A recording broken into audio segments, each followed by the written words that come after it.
Moving on to respiratory system and chest, I'd like to begin with a normal.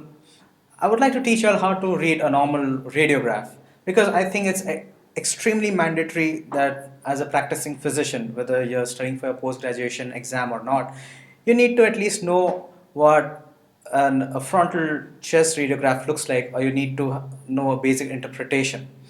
So starting with this is a frontal radiograph of the chest. The first thing that you look for, the right side marker, the date, and the registration number of the patient.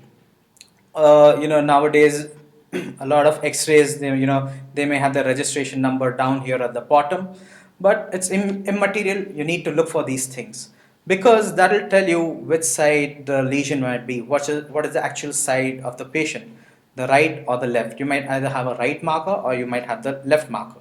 So over here. So this is what you have, your right marker, like I've already pointed out.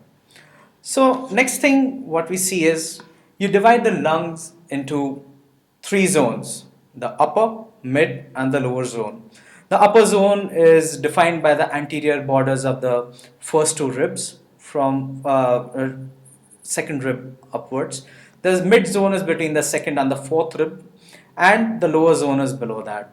So if at all you're describing a lung lesion or you see a lung lesion, you can put it as either is it the upper zone, is it the mid zone, or is it the lower zone. Another thing is you trace this. This is your trachea bifurcating into the bronchi. So this is basically, you look at in case there's a massive pleural effusion or is there a large consolidation, you need to see whether there's a mediastinal shift to the right or the left side. And this line, your trachea, this will give you an indication which side the mediastinum has it shifted or not. Now we come to this area known as the hyla. The hyla of the lungs, they are basically they consist of your pulmonary arteries, pulmonary veins, and your lymphatics, because most of your lymph nodes or lymph nodes enlargement will be seen over here at the hyla. You might also see lymph nodes enlargement at the right paratracheal region and over here in the subcarinal region. So you need to keep a watch for these. These are the common sites of lymphadenopathy. Like I said over here, this is a paratracheal region, this is the subcarinal region, and these are your hyla over here. So any X-ray chest where you might find that there's hilar enlargement, you need to know that it's either due to the pulmonary vessels or is it due to a lymph node enlargement. Obviously, another thing might be you might even have a CA lung, but then these are the more common causes of hilar enlargement. Another thing is over here that I've pointed out. This is your aortic knob or your aortic knuckle, and over here these are your borders of the heart. This is your right heart border, your inferior heart border, and this is your left heart border. So in case there is enlargement of the left atrium or the left ventricle, you'll be seeing a bulge in your left heart border. Enlargement of the right atrium, you'll be seeing a bulge in the right heart border, and so on. Another thing is how to calculate the cardiothoracic ratio. So you measure your distance A and you measure your distance B. So if you get A upon B is less than 0.5, that's your normal ratio. If it goes more than 0.5, it's abnormal, or it tells you that there's enlargement of the cardiac shadow. Like I said, this cardiac shadow might be enlargement either due to enlargement of the heart or it might be due to pericardial effusion. And these two little areas that I've shown over here, this is your basically your costophrenic angles or costophrenic recesses. You have to look whether there's any blunting or not, because blunting over here would indicate pleural effusion or pleural thickening, or maybe even a small neoplasm might do that, but most commonly it is an indicator of pleural effusion or pleural thickening. So when we do a CT chest, this is what the normal lung looks like. Things look much more clearer. This is a lung parenchyma. These are the vessels over here that I'm showing. This is your trachea, going bifurcating into the right and the left bronchus. This is a coronal section. This is your typical costophrenic angles which I had showed you. And again, this is your axial. Again, this is your appearance of the lung. These are your hyla over here, and that's about. So any increase in the lung opacity over here, as we will be seeing further, you will see it as you should be able to characterize much better using this HRCT. So let me just talk about a few general pointers over here. Now, what are the Kerley lines? Kerley lines, basically they are thickened peripheral interlobular septa. Kerley A lines are thickened deep septa. Basically, when there's increase in the vascular,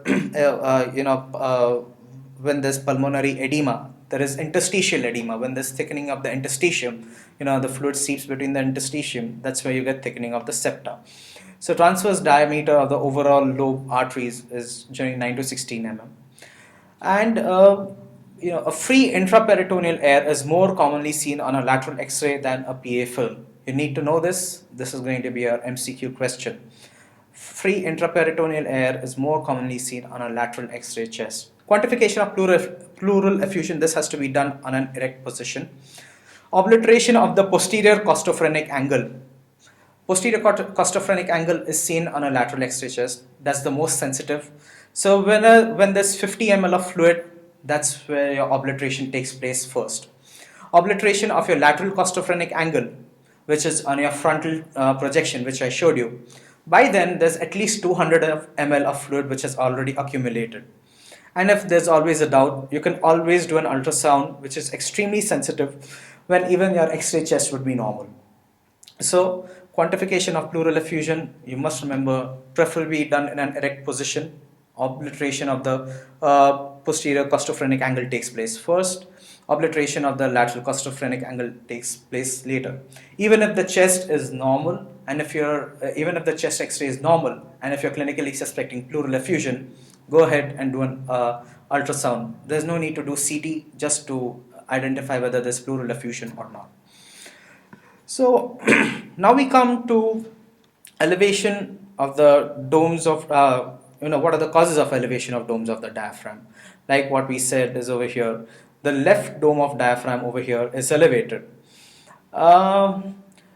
So the causes would include either pulmonary collapse, is there a phrenic nerve palsy, is there intestinal distension, as in this case over here, there's distension of the intestine with an air fluid level. There's hepatomegaly or splenomegaly. These would be pushing the diaphragm upwards.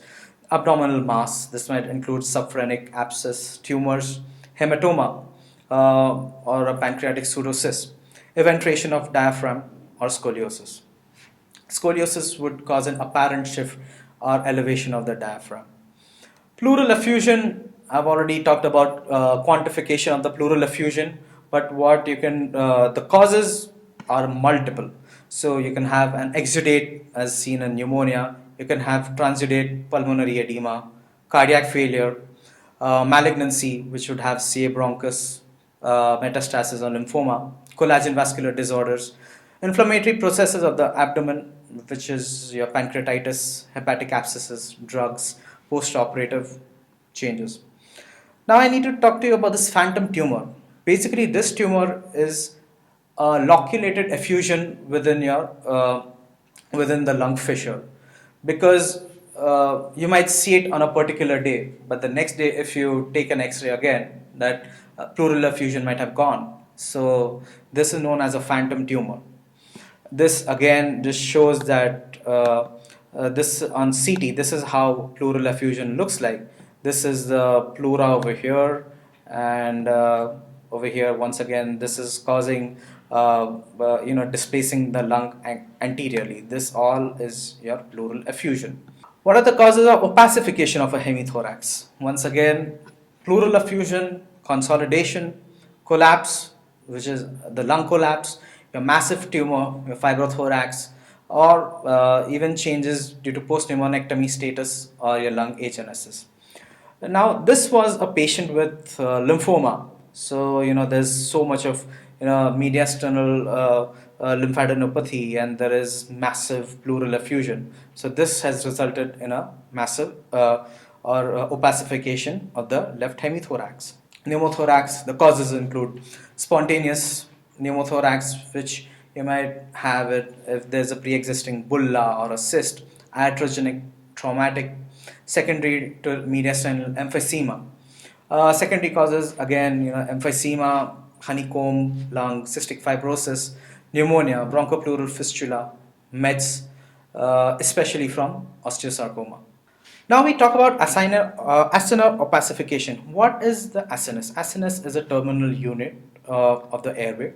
So over here, just as a diagrammatic representation, what I'm showing you over here is this terminal air unit. It has air within it, so that's why it's appearing black. So over here, it's appearing black because it has air. But once over here, once it is filled with either exudative material or tumor cells or any mucopurulent material, it appears white and it is seen as a dense patch on the X-ray, or it might appear as an area of consolidation or a solitary pulmonary nodule in the lung on CT. So that once again, let me tell you, the causes are transudates, cardiogenic or non-cardiogenic pulmonary edema, exudates, hemorrhage, malignancies, aspiration. Acinar opacification. Now, this can, like I said, this can lead to formation of a nodule, a solitary pulmonary nodule, or even consolidation of the lung. Now, over here, what we see is this is consolidation of the right lower lobe with a nice air bronchogram sign. So over here, this is due to a pneumonia, and this is a speculated solitary pulmonary nodule, which as a radiologist we need to differentiate: is it due to a malignant neoplasm, or is it a granuloma, or is it a hematoma? So there are different criteria for evaluation of this solitary pulmonary nodules. So what are the causes of a solitary pulmonary nodules? Again, a long list. You can have carcinoma, you can have granuloma, hematoma, metastasis, chronic pneumonia or an abscess, a hydatid hematoma, bronchocele, or even a pulmonary infarct. Now over here, now look at this solitary pulmonary nodule over here. It has lobulated margins, which is quite worrisome, because the lobulated margins, they are quite often seen in neoplasms. Another thing is, if you see a solitary pulmonary nodule and you say, okay, fine, let it be, let's follow up on the next, maybe after 2 months time, 3 months time. So if the lesion has grown, okay, by 26%, so then they say that the doubling time of a carcinoma is 26% in 30 to 400 days. The next thing to do, in case if it's a suspicious lesion, you either do a biopsy or you do further evaluation. So let me tell you, this is a solitary pulmonary nodule that we have seen over here. Then we do a PET imaging, like we talked about it before. So this is your solitary pulmonary nodule. And over here, once you fuse this and this image, what you get is a highly metabolic, what you get is a lesion showing extremely high metabolism. So this could be lung malignancy. So the next step would be taking a biopsy of this lesion and sending it. And this is commonly done using CT. Like we said, we talked about CT interventions. So the patient is made to lie down, and this is a lesion, and this is a needle tracking through the chest wall into the mass over here. Talking about cavities, now over here, cavities can be, the causes can be infective, like tuberculosis, neoplastic. You can have vascular, you have abnormal lung, which is cystic bronchiectasis, or cystic bronchiectasis, or any other. Lung cavities, the cause of which can be multiple, which include infective, neoplastic, vascular, abnormal lung, or even miscellaneous. So over here, as a radiologist, we try to identify the cavity. Is it thick-walled? Is it thin-walled? So over here, what I see is, this is a cavity over here. It's mildly thick-walled cavity. What are the contents of the cavity? Is there, fluid within it? Is there a mass within the cavity?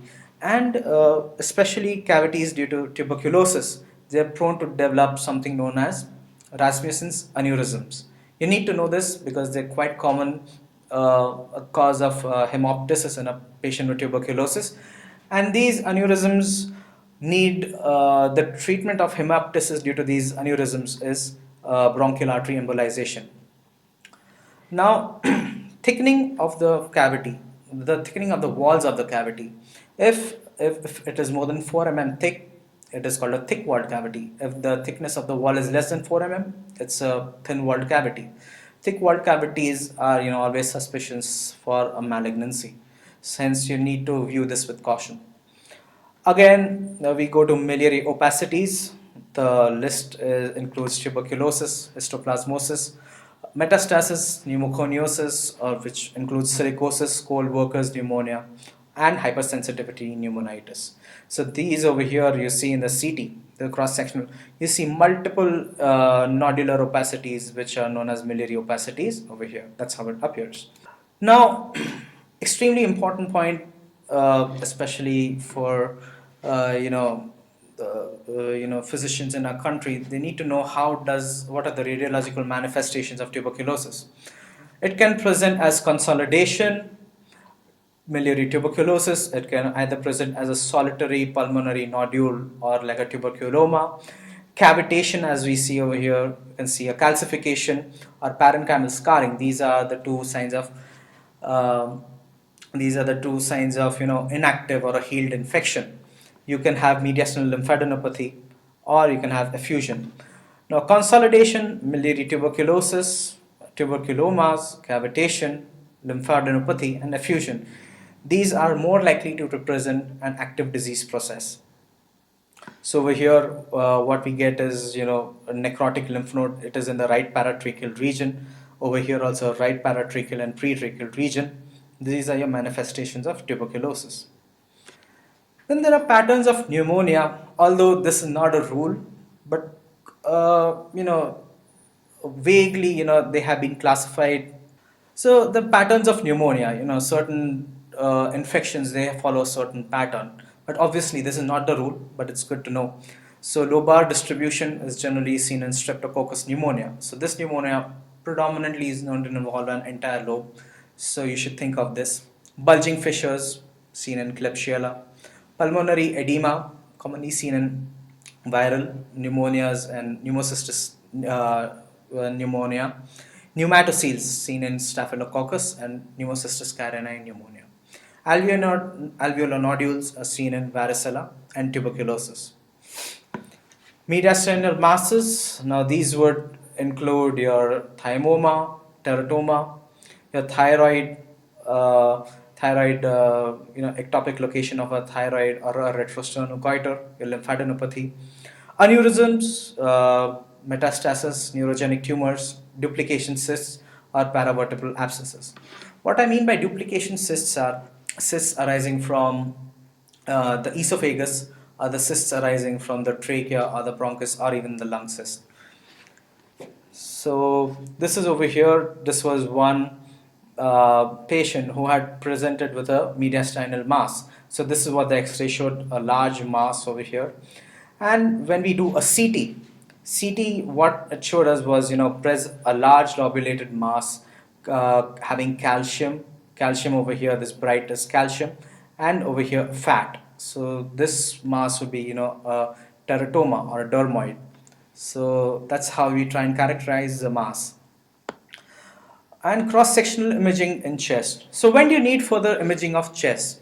Okay, you've seen an X-ray, you've picked up a lesion, you picked up the multiple lesions. So when do you need to do further imaging, or probably the CT? When there's mediastinal widening, when there's a solid lung lesion, parenchymal and interstitial diseases of lung, when you know that the patient already has a malignancy, you want to stage it. You want to see how far has it gone. Has it involved one lung, or has it involved the second lung, or has it involved the chest wall or not? Is it encasing any artery? So pyrexia of unknown origin, enlarged height, large shadows, suspected pleural or pericardial diseases, and suspected aneurysms. So what is HRCT? HRCT stands for higher resolution computed tomography. It's basically done to evaluate the lungs and not the entire thorax. Basically, it is 1 mm thin section taken at the highest resolution of the equipment with special sharp algorithm. It is a non-contrast study. It is a non-contiguous study. That means you take one slice, two slice, then there's a gap, then there's one slice, two slice, and there's a gap. So it's a non-contiguous study, and it is meant to detect and characterize diffuse pulmonary parenchymal pathologies. So let's talk about one of the more common lung diseases caused due to occupational lung disease, which is asbestosis. It might present as pleural plaques, diffuse thickening of the pleura, effusion. It might lead to mesothelioma, that is a tumor of the pleura, fibrosis, bronchogenic carcinoma, round pneumonia, or even a peritoneal mesothelioma. So over here, what we say we get is some fibrosis over here. These are these plaques over here, pleural plaques, thickening, calcification. And over here, this plain study over here, it helps us to pick up the calcified plaque. So this is pretty much your asbestosis.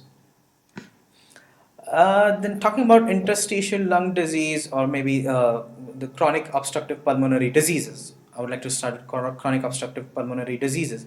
This is what you get. This is a smoker where you get a centrilobular emphysema within the lung in a smoker. So over here it has upper lobe predominance. So if you see over here, this is the normal lung parenchyma, and over here, if you see, there are these multiple areas of radiolucency. This is basically trapped air. So this is your emphysema over here, which is commonly seen in smokers. So once you pick up, so once you see an X-ray, and if the X-ray is normal, and if you're still suspecting, then I think you need to go ahead for an HRCT. Once again, this is your paraseptal emphysema or your bulle. When your paraseptal emphysema is seen predominantly again the subpleural lung parenchyma. So over here, as it enlarges, it turns into a bulle. Over here, right upper lobe, these are your bulle over here. This is your bulle over here, and the rest over here is your paraseptal emphysema. Now this bulle, they might rupture into the pleural cavity and they may cause a spontaneous pneumothorax. And again, this is another pattern showing the entire lobe involved bilaterally. This is pretty much your panlobular emphysema. So over here and over here, the hyperinflated lungs are seen to cause narrowing of the heart. Again, hypersensitivity, pneumonitis. Over here, the X-ray findings may be non-specific, like mild or increase in the vasculature, or congestion in bilateral lower lobes. Sarcoidosis, you might have multiple nodules, centrilobular nodules, perilymphatic nodules, which might there. So, some of the nodules might also show the strian bud appearance, which is quite commonly seen in tuberculosis. So if you see tree and bud appearance, you need to rule out, is it sarcoidosis or is it tuberculosis? One way to differentiate is the lymphadenopathy. You need to know that lymphadenopathy in sarcoidosis is non-necrotic, which can pretty much be which can be well identified on CT. So sarcoidosis is associated with lymphadenopathy, and one needs to look for those. Coming to the interstitial pneumonias, over here what you get is honeycombing of the lungs, you get fibrosis, you get traction bronchiectasis. So this patient that we're seeing over here has interstitial pneumonia, and this would be classified into the usual interstitial pneumonia or the idiopathic pulmonary fibrosis. There are multiple types of interstitial pneumonias, but you need to, at the in the current stage, you just need to know about the idiopathic pulmonary fibrosis. So this brings us to an end to this session of respiratory system imaging of the respiratory system, and we have pretty much covered most of the stuff. And so you need to know your X-ray chest, your basic reading of your X-ray chest, causes of miliary opacities, causes of lung cavities, differential diagnosis for your solitary pulmonary nodules.